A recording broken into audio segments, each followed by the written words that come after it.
दो तीन दिन थे मेरी मम्मी जो है बीमार चल रहे थे। और साथ में जब मैं उनको चेक करवाने के लिए दो तीन दिन के बाद डॉक्टर के पास, तो उन्होंने कहा कि उसकी पास रिपोर्ट कम है। तो उन्होंने कहा कहीं और लेके चले जाओ। मैं टांडा लेके पहुंचा, 108 लेके पहुंचा वहाँ पे। तो वहाँ पे हॉस्पिटल के पास पहुंचा तो उन्होंने कोविड टेस्ट किया और कहा कि आप और आपकी जो सास है वो दोनों कोरोना पॉजिटिव हैं।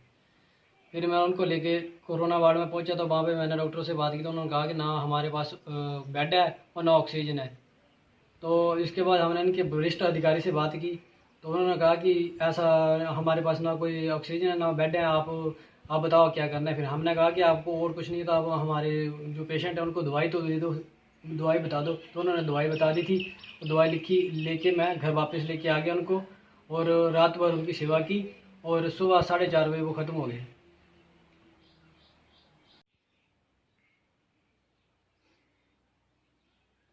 डॉक्टर वगैरह कितनी हेल्प हुई डॉक्टर का?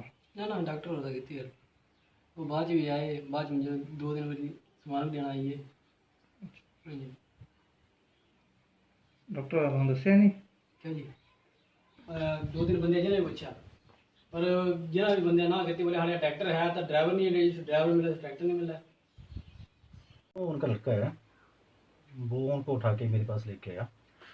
वो लड़का यहाँ पे सफाई वगैरह का काम करता है। ठीक है, तो उसके 1:30 बजे मेरे को कॉल है कि मेरी मम्मा की थोड़ी तबीयत ख़राब है। पहले 2 दिन पहले बोल रहा था कि मेरी मम्मा थोड़ी बीमार है, वो पीसीएम वगैरह उसको खिला रहा था। तो बोला कि आप चेक कर लो मेरी मम्मा को। तो मैंने बोला ठीक है लेके आ जा। जब वो मेरे पास यहाँ पे 1:30-2 के करीब लेके आया, तो मैंने देखा कि उसका एसपीओटी रेट काफ़ी लो जा रहा था, यानी कि 60-70 के बीच। मैंने बोला यार इमीडिएटली कहीं लेके जाना पड़ेगा बड़े हॉस्पिटल में, क्योंकि ऑक्सीजन की इनको दिक्कत आ रही है। ठीक है, तो मेरे पास तो ऐसा प्रबंध है नहीं है। तो फिर कांटेक्ट किया 108 से, 3 बजे के करीब यहाँ पे 108 पहुँच गई, और वो 108 में डाल के उनको टांडा लेके गए। आगे का आप उनसे संपर्क कर लेना। क्या नाम है डॉक्टर साहब आपका? मेरा नाम अमन कौशल। क्या नाम आपका? सूरभ सिंह। हाँ। कल की जो घटना हुई है उसके बारे में हम अपनी तरफ से ऊपर प्रशासन की तरफ से पूरी इसको मदद दे रहे थे, और इस लड़के ने जल्दबाजी में ही अपना ना जाने अपना क्या किस भाव से जो जल्दबाजी से अपनी मदर की लाश को उठाया और अकेले ही लेकिन शमशान घाट के चला गया। ना तो उसने हमारे से दोबारा संपर्क किया, ना तो उसके बारे में इसने बात करी मेरे से कि मेरे को कोई मदद गाँव से नहीं मिल रही है। ये इसका जवाब ये खुद ही दे सकता है। बाकी शासन प्रशासन पंचायत की तरफ से इसको सहयोग देने में कोई कमी नहीं थी।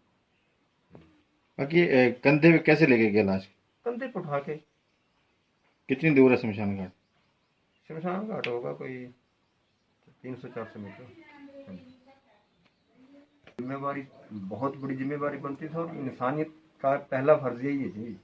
इंसानियत अगर किसी के पास जीवित है तो ये काम सबसे पहले होना चाहिए था, मगर जिन्होंने अपनी इंसानियत मार दी है, बेच दी है।